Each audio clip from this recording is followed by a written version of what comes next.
बाण विस्फोरण रे जीवन हारिला इलेक्ट्रिक काम पाई नियोजित कर्मचारी।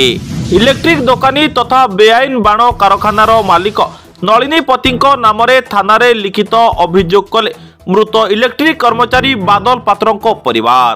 गतकाली जाजपुर टाउन थाना वासुदेवपुर ग्राम रे बेआईन भावे बाण कारखाना बाण विस्फोरण घटना रे बादल पात्रंको मृत्यु घटी।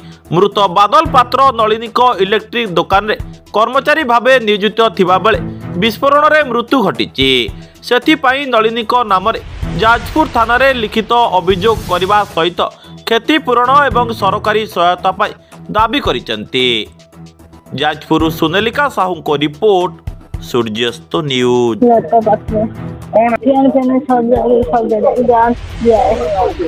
आम जान बाड़ कम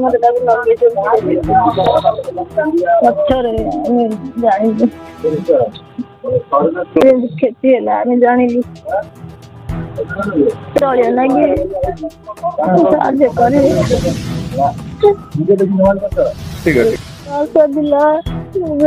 दिन मत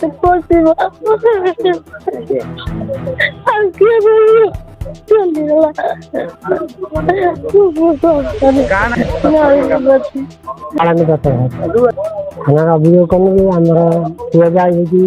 इलेक्ट्रिक कम करने फैन बाइडिंग करे चुलू मोटर ग्राइंडर मशीन सब भल 5 वर्ष आम छाड़ी से जगह काली दुर्घटना घटला बाण या आम जानी न जाणी आस 11टा दिन 11टा बेले निआ वृष्टि है भितर मो पुअर कुचुरा डाण गोड़ ता हाथ फाट सब फाटी केरा केरा हो गला फटू फुटिला टाइप दाण आम से जालपुर या अभियोग आम किसी पैसा आकार चाहूँ आम कि मिल नलिनी पात्र ये चोरा कारबार करने द्वारा आम कि जानू आम 20 लाख भाई मागुच ना ना आम फैन चुलू मोटर ग्राइंडर इनका सब चोरी काटी गले बाजी कर